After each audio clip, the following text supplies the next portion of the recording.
मनीष श्रीजुक्त राजा नारायण त्रिपाठी महोदय को किसी शुभेच्छा वार्ता ए ग्लोरियस कप ए जो टूर्नामेंट एवं आज जो दुई टीम खेलुंट किसी शुभेच्छा वार्ता रखा अनुरोध करी श्रीजुक्त राजा नारायण त्रिपाठी को गोटे जोरदार करताली स्वागत करें।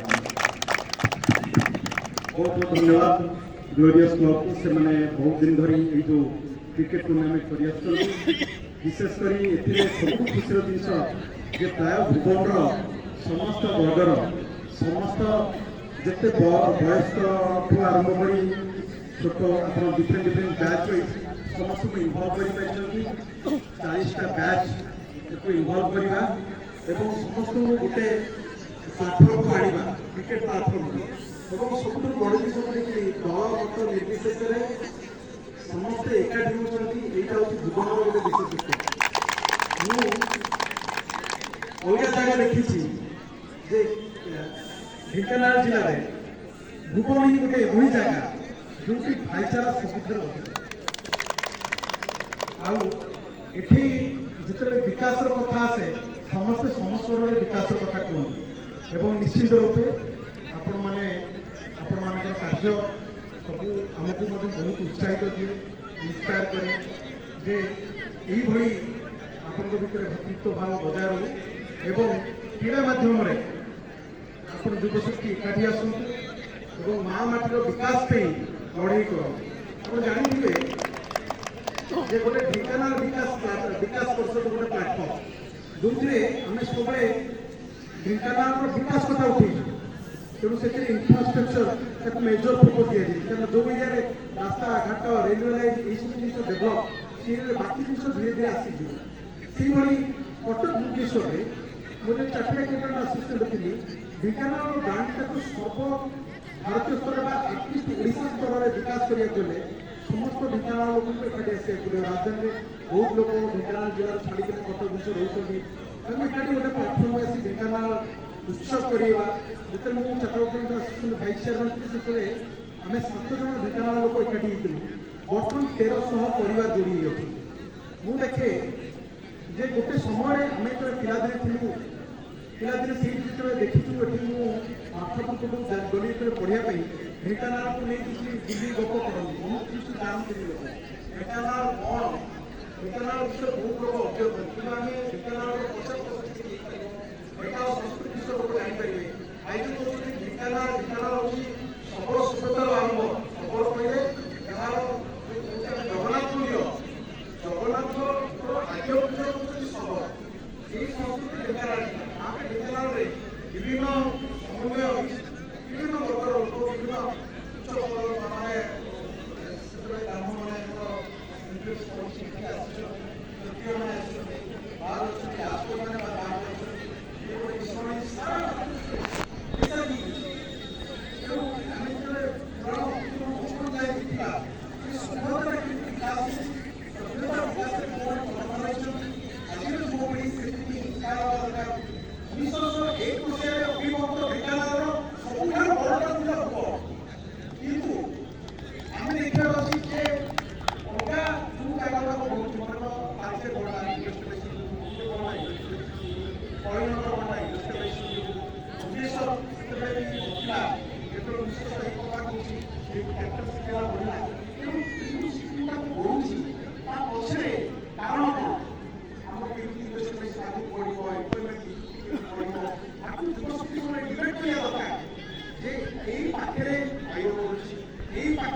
आज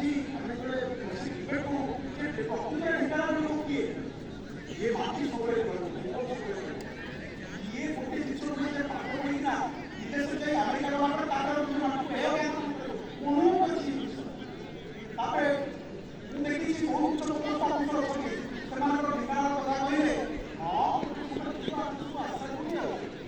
এইଭଳିଆ ଯୋଉ ଜ୍ଞାନ ଏଇ ମାଟିରେ ଆମେ ତାକୁ କୋଉ ସମୟ କିନ୍ତୁ ସେ କ୍ଷେତ୍ରରେ ଆମେ ଯୋଉଟା କହିଲେ ସେମାନେ ଢେଙ୍କାନାଳରେ କ'ଣ ଭାବୁଛନ୍ତି ସେଟା ଆମେ ନାହିଁ ଆମେ କିନ୍ତୁ ସେଇମାନଙ୍କୁ ଢେଙ୍କାନାଳର ପ୍ରାଣୀ କରୁଛୁ ତମେ ଢେଙ୍କାନାଳ ଚାହୁଁ ନ ଚାହୁଁ ଆମେ କିନ୍ତୁ ତମକୁ ଚାହୁଁଛୁ ଆମେ ତମକୁ ଢେଙ୍କାନାଳ ନାଁ ତମେ ଢେଙ୍କାନାଳ ଏଇଭଳିଆ ହେଇଛି ବହୁତ ଚକ୍ରବର୍ତ୍ତ ଅଧିକାରୀ ଜିଲ୍ଲା ସେ ଦିନେ ଗୋଟେ ପାର୍କକୁ ଆସିବ ସଙ୍କୋଚନ କରୁଥିଲା ସେ ଆସି ପହଞ୍ଚିଲା ଏବଂ ଭୁବନେଶ୍ୱର କଟକରେ ଏଇ ଢେଙ୍କାନାଳ ବିଷୟରେ ବୁଲି ଗପ କରିବା ସେ ଅଭ୍ୟାସ ଛାଡ଼ିଦେଲେ ଢେଙ୍କାନାଳକୁ ଏତିକି ବ୍ରାଣ୍ଡ ଅଛି ଯେତିକି ବଡ଼ ବଡ଼ ଲୋକ ଦେଖିବ ଏଇଠି ଲେଭେଲରେ ସବୁ ଢେଙ୍କାନାଳ ଅଛନ୍ତି ଆମର ଢେଙ୍କାନାଳ ପ୍ରତିଭା ଚିତ୍ରରେ ଆମର ଢେଙ୍କାନାଳ ବିଧାନ ସଡ଼କି ପୋଲିସ କମିଶନ ସିଏ ଢେଙ୍କାନାଳ ଢେଙ୍କାନାଳ ପ୍ରଥମ ଓଡ଼ିଆ ଗଭର୍ଣ୍ଣର ସେ ହେଉଛନ୍ତି ଢେଙ୍କାନାଳ ପ୍ରଥମ ଓଡ଼ିଆ ଗଭର୍ଣ୍ଣର ପ୍ରଥମ ବତିଶ ମିଶ୍ର ଏଇଟା ପ୍ରଥମ ଓଡ଼ିଆ ମାନେ ଲେଡି ଚିଫ୍ ମିନିଷ୍ଟର ମହିଳା ମୁଖ୍ୟମନ୍ତ୍ରୀ ମଞ୍ଜୁରୀ ଶତପଥୀ ଏବଂ ଆମେ ଯେତେବେଳେ କହୁଛେ ଏଇ ପ୍ରଥମ ହିନ୍ଦୀ କବି ରଘୁନାଥ ବରଜେଣା ତେଣୁ ବିଭିନ୍ନ କ୍ଷେତ୍ରରେ ଢେଙ୍କାନାଳ ଓଡ଼ିଶାର ଯଦି କୌଣସି ଗୋଟିଏ ଧର୍ମ ଏଇଠୁ ବାହାରିଛି ଆମର ଏଇ ମହିମା ଏସିଆର ସବୁଠାରୁ ଟିକେ ଭୂଗୋଳଟା ଏବଂ ବିଶ୍ୱ ଦରବାରରେ ସବୁଠୁ କିଏ କନିଷ୍ଠ ସ୍ୱାଧୀନତା ସଂଗ୍ରାମୀ ଶହୀଦ ହେଉଛି ବାଜିରାଉତ ଆମେ ବାଜିରାଉତକୁ ଷ୍ଟାଚୁ ହେଇଥିଲା କେତେ ମାନେ ଏବେ ଭୁବନେଶ୍ୱରରେ ଷ୍ଟାଚୁ ହେଇଛି